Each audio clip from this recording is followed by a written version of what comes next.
생각하는 방식을 바꿔야 세상이 달라진다. 오늘은 핵가족 시대에 대해서 말씀드리려고 합니다. 요즘 핵가족이라는 말은 이제 거의 안 쓰죠. 한 20년 전에, 30년 전에 핵가족이라는 말을 많이 쓰는데, 요즘 새로운 주장을 하는 사람들은 핵가족 시대의 종말이라고 얘기합니다. 그래서 핵가족 시대가 종말을 고았기 때문에 사회 제도에 혁신을 가져와야 된다, 이렇게 얘기하는데, 이것도 이제 새로운 방식으로 생각하는 거죠. 그런데 여기서 여러분들은 핵가족은 명령이라고 생각하십니까? 그래서 오늘은 핵가족이 어떻게 등장하게 됐고, 또 지금은 왜 핵가족 시대가 끝나가고 있는지, 그리고 그게 왜 이 시대에 중요한지 이것을 짚어보려고 합니다. 우리 사회의 지금의 대부분의 제도, 특히 사회보장제도 이런 것들은 핵가족을 중심으로 이루어지고 있습니다. 핵가족은 보통 부부와 자녀 2명을 의미합니다. 그래서 보통 한 가족이다, 한 가정이다 그러면은 4인 가족을 기준으로 하고 있죠. 그래서 이제 그 세금 혜택부터 시작해서 사회보장제도, 정부 무슨 지원제도 이런 것들이 모든 것이 4인 가족을 기준으로 하고 있습니다. 그래서 모든 통계도 가정당 뭐다 그러면 4인 가족을 기준으로 하고 있죠. 그런데 지금은 이 4인 가족 체제가 무너진 지가 한참 됐고, 가족의 형태가 다양화되고 있다는 거죠. 그래서 오늘은 핵가족 시대가 왜 종말을 고하게 됐고, 그러면 우리는 어떻게 새로운 사회를 준비해야 되는지 이것을 살펴보도록 하겠습니다. 19세기까지는 1800년대까지죠. 핵가족이 없었죠. 대가족이었죠. 왜냐하면은 그때까지 경제의 기반은 농업이었습니다. 농업이거나 간의 수공업이죠. 그러니까 가족들이 다 모여서 농사도 짓고 또 간의 수공업, 공장도 돌리고 그랬습니다. 그래서 결혼도 지금처럼 서로 사랑해서 사랑하는 커플이 만나서 그 결실로 결혼하는 것이 아니라 가족의 일종의 의무이죠. 의무이고 간습이고. 그래서 얼굴도 모르고 결혼하는 경우도 많죠. 맞선을 봤는데 가족끼리 자녀를 합시다. 그래서 우리 할머니 시대에는 할머니, 할아버지 시대에는 그런 게 많았죠. 얼굴도 모르고 결혼하고 만난 지 3일 만에 결혼하고. 그러니까 일종의 가족의 의무였습니다. 그래서 아이를 많이 낳아야 생산 인구가 증가하고 그 가족이 번창하게 되는 거죠. 그런데 이게 산업화가 진행되면서 공장이 생겼잖아요. 도시에. 그럼 어떻게 되겠습니까? 그러면은 젊은이들이 간의 수공업이나 농사를 하는 거에서 떠나서 도시로 가게 되죠. 우리도 60년대, 70년대, 특히 70년대에 무작정 상경이 많았죠. 전부 서울로 올라오고, 특히 지금 가산 디지털 단지, 옛날은 구로공단이라 그랬죠. 거기에는 이제 시골에서 상경한 청년들이 떼로 모여서 월급을 타고 그것을 집에 보내주기도 하고, 그리고 자기들이 살아가고 그랬죠.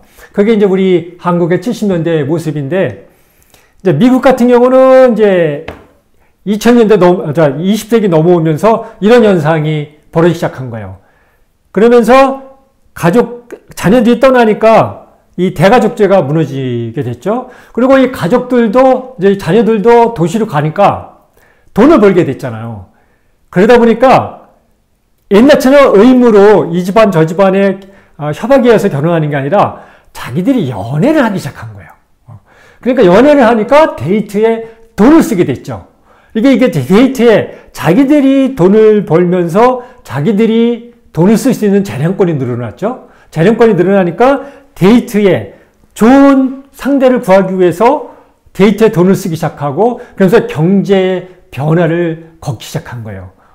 그래서 노스이스턴 대학의 모이라 웨이절 교수는 애정의 노동, 데이트의 창조라는 책에서 인류 역사상 처음으로 20세기 넘어오면서 데이트 경제라는 것이 생겼다는 거죠. 그래서 이 데이트 경제가 우리 경제 발전에 많이 기여를 했다, 이렇게 이야기를 합니다. 그러면서 4인 가족이 등장하기 시작했습니다. 그래서 둘이 결혼을 하고 아이를 2명 정도 낳죠. 옛날처럼 대량으로 낳을 필요가 없었던 거예요. 대가족이. 왜냐면 예전에는 대가족이 농사도 짓고 간의 수공업도 돌려야 되니까 자녀를 많이 낳아야 경제적 확장성을 가졌는데 엄마 아빠가 월급을 타서 자녀를 교육하는 거니까 많이 낳을 필요가 없죠. 그러니까 대개 2명을 낳습니다. 그래서 1명에서 3명, 평균 2명, 그래서 4인 가족이 중심이 됐던 겁니다. 그리고 그 중에서도 역할 분담이 있었죠. 남성은 직장에 나가서 돈을 벌고요. 그래서 가정을 키워야 되는 거고요. 여성은 이제 자녀 양육을 담당하는 역할 분담이 있었죠. 이것이 이제 사회 제도의 남성 중심적 제도로 정착을 한 겁니다. 그러니까 지금 아직도 양성평등이 잘 되고 있지만 남성 위주로 아직 벗어나지 못한 것은 이때 이렇게 정착됐기 때문에 그렇습니다. 그래서 나중에 다양한 가족 형태가 등장했을 때도 여성들이 더 많은 짐을 지게 되는 것도 이때 남성 중심으로 이 가족 제도가 정착이 돼서 그래요. 그래서 이 1950년대, 미국에서는 1950년대, 60년대에 이 핵가족, 4인 가족의 형태가 최절정을 이뤘죠. 그러면서 이혼율도 떨어지고요. 이 가족 제도가 정착이 되고 남성들이 산업이 계속 가장 성장할 때거든요. 이 산업화 시대에. 그래서 중산층이 가장 많이 생길 때고 그렇다 보니까 남성들이 일하는 걸로 갖고도 충분히 4인 가족이 먹고 살 수 있었습니다. 그렇다 보니까 가정이 안정되고 이혼율이 최저를 기록하고 그렇다 보니까 출생률도 최고를 기록했죠. 이것이 베이비 부머 세대입니다. 1950년대부터 64년생까지. 이 베이비 부머 세대에서 가장 인구가 많고 지금은 그 베이비 부머 세대들이 다 퇴직을 해서 노령 인구, 시니어 인구, 그러니까 60세 이상이 20% 이상을 기록하는 초고령 사회를 기록하게 됐죠. 이것이 다 핵가족화, 자녀들이 도시로 와서 돈을 벌면서 건강한 가족을 만들고 또 여유 있는 가족을 만들면서 그것이 부유한 삶으로 이어지고 그것이 이제 수명을 넓히는, 수명을 이제 늘려주는 역할을 했죠. 그래서 지금 현상이 왔고요. 그런데 이제 1973년에 첫 번째 오일 쇼크가 옵니다. 그러면서 2차 대전 끝나고 미국이 산업화를 진전시키면서 초고속 성장을 하면서 중산층이 막 늘어나고 그러면서 남성이 월급 받는 걸로 최초로 잘 가정을 유지했었는데 이 오일 쇼크가 오면서 경제적 충격을 줬죠. 그래서 오일 쇼크죠. 오일 쇼크가 오면서 남성이 일하는 것만 갖고는 이 4인 가족을 먹이 살기가 힘들었던 거예요. 그러다 보니까 이때부터 여성들이 일하러 나가기 시작했어요. 그러니까 70년대 중반을 넘어가면서 여성들이 일터로 나가기 시작하고 그러면서 80년대로 넘어가면서 여성들도 누구나 일하는 사회로 변하기 시작했죠. 이러다 보니까 여성들의 경제적 자립도가 증가했어요. 그러다 보니까 이혼율이 증가한 거예요. 그러니까 마음에 맞지 않는 가정 생활을 억지로 할 필요가 없으니까 여자들이 경제적으로 자립할 수 있으니까 이혼율이 늘어나고요. 그리고 1969년에 캘리포니아 주가 최초로 어떤 문제가 있어서 그 이전에는 어떤 문제가 있어서 남편이나 아내 중에 어떤 사유가 있어서 이혼을 하는 것만 인정을 했는데 이때부터 자의적 이혼을 합법화했습니다. 그러니까 우리 둘이 마음에 안 맞는다. 그러니까 성격 차이로 이혼한다는 거 있죠. 그게 1969년 이전에는 법에서 허용을 안 했습니다. 안 했는데 1969년에 캘리포니아에서 시초로 합법화를 하면서 자의적 이혼을 합법화를 하면서 보통 이제 성격 차이로 이혼을 한다 그러죠. 이혼이 인정됐죠. 그러면서 이제 대부분의 주로 이것이 확대됐죠. 그러면서 지금은 현재는 여성들이 주도하는 이혼이 훨씬 많습니다. 남성들이 요구한 것보다 여성들이 주도하는 이혼이 많아지면서 4인 가족 체제가 무너지기 시작한 거예요. 그래서 핵가족 시대가 종말을 구하고 있다고 하게 된 겁니다. 아직도 4인 가족이 제일 많긴 합니다. 하지만 이것이 많이 줄어들기 시작했죠. 그런데 여기서 문제는 이렇게 변화가 있어도 양육과 가사의 부담은 여전히 여성들에게 많이 부담지고 있습니다. 이게 50년대, 60년대 4인 가족, 핵가족 시대가 정착되면서 남성 위주로 사회 시스템이 정착되다 보니까 이거 시스템이 빨리 변하지 않은 거예요. 이 변하지 않은 시스템이 이 변화에 얼마나 사회 문제를 일으키고 있는지가 오늘의 주제입니다. 이렇게 이제 되면서 개인이 사는 1인 가구도 늘어나고요. 한부모 가정도 늘어나니까 3인 가정도 늘어나고요. 한부모와 한 자녀가 사는 2인 가정도 늘어나고, 그렇다 보니까 이 사회생활에 취약한 개인들이 증가하기 시작한 거예요. 지금도 1인 가구가 거의 30%가 넘는다고 그러잖아요. 특히 노령 인구의 1인 가구 문제는 더 큽니다. 거기다가 이렇게 여성들이 양육의 부담과 가세 부담을 많이 부담하고 그러다 보니까 출생률이 저하되는 거예요. 통계에 의하면, 퓨 리서치의 통계에 의하면은 17세 양육비가 2015년 기준으로 17세까지 키우는데 평균 4억 원이 든다고 합니다. 근데 60년대보다 물가로 계산했을 때 8천만 원에서 1억 원 정도가 더 들어가는 거예요. 그러니까 한 30% 정도 비용이 더 들어가는 거죠. 그래서 퓨 리서치에 의하면은 50세까지 한참 일하는 인구 중에 44%는 자녀를 안 갖고 싶다. 근데 그 이유가 대부분 없다는 겁니다. 이 설문조사하면 경제적 이유 때문에 어렵다. 신문기사도 그렇게 많이 나오는데, 실제적으로 왜 자녀를 안 갖냐냐? 그러면은 그냥 안 갖는 겁니다. 갖기 싫다. 이것이 다 이런 사회적인 변화 때문에 그렇습니다. 그러니까 그렇다 보니까 1970년대는 25세에서 49세 사이에 3, 4인 가족 비율이 70%가 넘었습니다. 그런데 2021년 기준으로 퓨 리서치에 보면은 37%밖에 안 됩니다. 그러니까 절반으로 줄은 거예요. 핵가족 시대가 무너진 게 맞죠? 그러니까 4인 가족, 3, 4인 가족이 70%에서 50년 만에 37%로 줄었으니까요. 그러니까 핵가족이 아닌 가족이 더 많아진 거죠. 그렇다 보니까 이것을 걱정하는 사람들이 많은 거예요. 특히 보수층에서. 그래서 일론 머스크도 약간 보수적인 성향이거든요. 그렇다 보니까 일론 머스크는 자녀가 11명입니다. 그래서 이렇게 자녀가 출산율이 저하되는 것을 많이 걱정하고, 이런 것을 막 반대하고 그러거든요. 그리고 이번에 이제 트럼프와 공화당 후보로 겨루다가 첫 번째 경선에도 포기한 비백 라마스와미도 출산율을 하락하면 경제가 붕괴한다. 그래서 이런 문제에 대해서 적극적으로 제도를 나서야 된다. 그러면서 보수층이 강화되기 시작했어요. 인구가 감소하면 GDP가 감소하기 때문에 나라에 크게 문제가 된다. 그래서 한국도 마찬가지죠. 출산율 저하를 아주 걱정을 해서 출산 장려로 계속 정책을 쏟아냈죠. 그래서 이전에 한번 이거 살펴봤죠. 아무리 돈을 지원해줘도 출산율은 안 올라갈 거다. 출산율은 안 올라가는 게 맞다. 전 세계 인구 증가율로 봤을 때.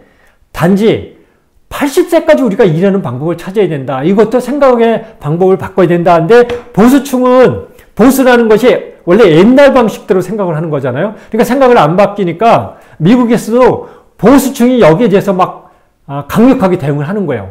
그래서 재작년에도 미국에서 이 낙태금지법 때문에 지금도 갈등을 겪고 있죠. 보수층이 주지사로 있는 주에서 낙태금지법을 만드는 바람에 내가 원하지 않는 임신했을 경우 낙태를 할 수 있는 방법이 없는 거예요. 그러니까 낙태를 금지시켜야 출산율이 올라간다고 그러는 거죠. 그리고 이렇게 4인 가족도 남성 위주의 제도라고 그랬잖아요. 여기에 익숙하게 살다 보니까 혼자 된 남성들이 사회적 적응을 못하는 거예요. 그래서 사회적 부조화를 겪는 남성들이 증가하고 있고요. 그러니까 우리 사회 시스템과 우리의 생각하는 방식이 50년대, 60년대부터 만들어진 4인 가족 중심의 가부장적 시스템에서 벗어나지를 못하고 있는 거죠. 지금 사회 전체의 시스템은 완전히 변화하고 있는데 이런 게 있고요. 그리고 이렇게 4인 가족 규범의 이 성차별적 정책, 남성 위주의 정책은 이 다변화가 되어 있는 가족 형태의 등장에 문제가 되어 있는 거예요. 이 가족 형태가 3, 4인 가족이 37%밖에 안 된다 그랬잖아요. 일단 거의 25%의 아동이 한부모하고 삽니다. 그러니까 4명 중에 1명은 한부모하고 사는 거예요. 이렇게 다양한 형태의 가족이 등장합니다.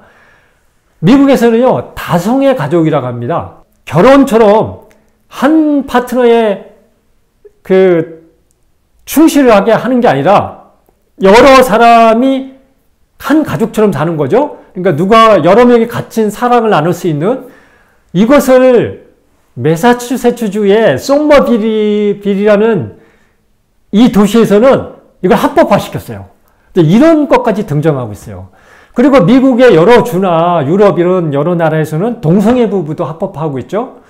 물론 이런 합법화가 그것을 선호하는 제도가 아니에요. 이런 것을 합법화하는 것은 그런 소수자들도 인권을 누려야 된다는 거죠. 어차피 그런 현상이 벌어지는 것을 규제한다고 막을 수가 없기 때문에 그들이 인권을 유린당하는 것을 막아야 된다는 게 차별금지법입니다. 그것을 인정하는 것은 아니에요. 아직도 사회 전반에 성소수자, 동성애 결혼을 인정하거나 이렇게 다성애 가족을 인정하는 것은 그것을 사회 규범으로 인정하는 것이 아니라 이렇게 소수자들도 그 이유로 인권을 차별받으면 안 된다는 거죠. 사회 제도에서. 그래서 인정하는 거고요. 그리고 이제 플라토닉 러브라고 하잖아요. 정신적 사랑. 이것이 부부 관계에도 적용이 돼요. 그러니까 자녀 양육하는데 그래서 플라토닉 패런팅이라고 하는데 영어로는 그러니까 정신적인 상호 부양이에요. 부모 노릇을 같이 하는 아무 사랑인 애정 관계의 부부가 아닌데 자녀들을 공동으로 양육하거나 하기 위해서 정신적인 상호 부양의 가족 형태도 생기고요. 또 맘뮤즈라고 합니다. 그러니까 그러니까 엄마들이고요. 커뮤니티 공동체라고 그러죠. 그러니까 엄마들의 공동체라는 거죠. 엄마들이 남편 없이 가족을 키우는 사람들이 너무 힘드니까 그 사람들이 한 가족처럼 모여 사는 형태도 등장합니다.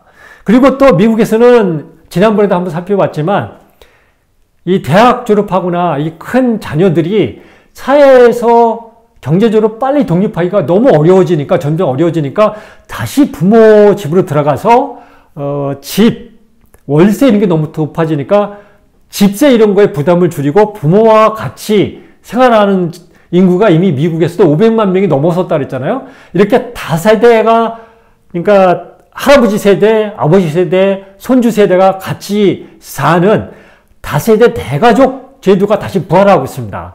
한국에서도요. 제 친구들을 보면요. 만나자면 시간이 안 된다고 그럽니다. 그러니까 손주들 보아야 되기 때문에 시간을 낼 수 없다고 그럽니다. 그러니까 한국에서도 손주를 보는 할머니, 할아버지들이 시니어들이 점점 늘어나고 있죠. 이렇게 가족의 형태가 다양화되고 있습니다. 그런데도 아직도 우리 사회는 가부장적인 시스템에서 벗어나지 않기 때문에 양육의 책임은 아직도 여성에게 온전히 가고 있습니다. 이것이 사회 시스템이 전부 4인 가족 중심 때문에 그랬어요. 이것이 이제 코로나 바이러스 유행할 때는 이것을 더 절실하게 느꼈던 거예요.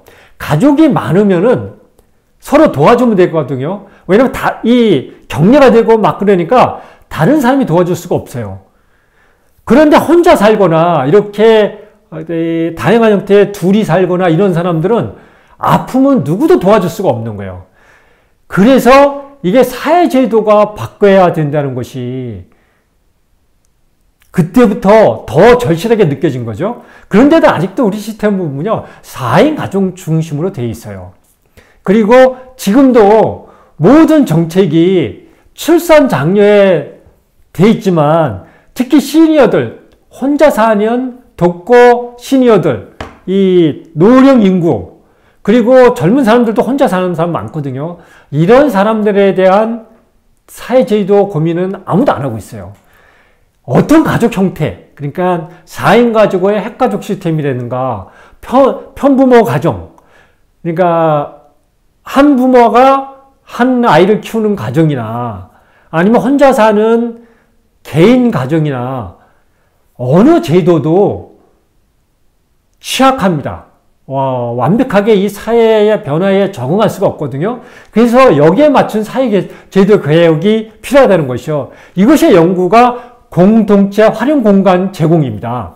그러니까 공동체들이 어떻게 활동할 수 있나, 이게 마을 공동체를 만드는 거죠. 그래서 도서관, 공원, 그리고 기본소득제, 이런 조례도들이 다 이런 개념 때문에 나온 겁니다. 지난 대선 때 이재명 후보가 기본소득제를 들고 나와서 저는 반갑게 봤거든요. 그런데 중간에 포기하더라고요. 그거 보고 이재명 후보도 기본소득제가 왜 필요한지를 정확히 이해를 못했구나. 그러니까 이것을 더 발전시키는 게 아니라 포기했구나. 근데 기본소득제는 이런 겁니다. 기본 활동 공간을 마련해 주는 거죠. 제가 작년에 이제 의정부 시에 대한 책을 공동 집필을 했다고 그러잖아요. 그러면서 의정부를 관찰했는데 거기에 도서관 제도부터 마을 공동체 운동이 활발하게 일어나는 걸 보고 밝은 미래를 봤다 그랬잖아요. 그런데 거기에 이제 그런 게 있었습니다. 마을 공동체 중에 학교를 중심으로 학교 엄마들이 모여서 우리 아이들은 공동을 키우는 거다. 그래서 공동체 활동을 하고 같이 장 담그기 시작하면서 활동을 같이 하면서 아이들을 같이 키우는 거죠. 이런 공동체 활동, 이런 것들이 도서관을 중심으로 이루어지는 거예요. 그래서 도서관은 옛날처럼 책 읽는 데가 아닙니다. 도서관은 공동체 역할이에요. 모여서 이런 마을 공동체를 부활시키는. 그런데 이번 정부에 들어서 이 마을 작은 도서관 이런 예산을 삭감했더라고요. 그래서 많은 마을의 작은 도서관들이 지금 폐쇄됐어요. 이런 정책들이 다 이런 사회 변화를 이해를 못해서 그래요. 옛날 방식대로 일을 하니까 그렇습니다. 그래서 오늘은 4인 가족, 보통 핵가족이라고 하는데 이것이 벌써 3, 40년들에 유행했는데 지금 아무도 핵가족에 대해서 고민을 안 하더라고요. 그래서 핵가족 시대에는 무너졌다. 다양한 가족 형태가 등장한다. 그래서 우리 사회 시스템도 여기에 맞춰야 된다. 그거의 핵심은 공동체를 부활시키는 거다. 마을 공동체를.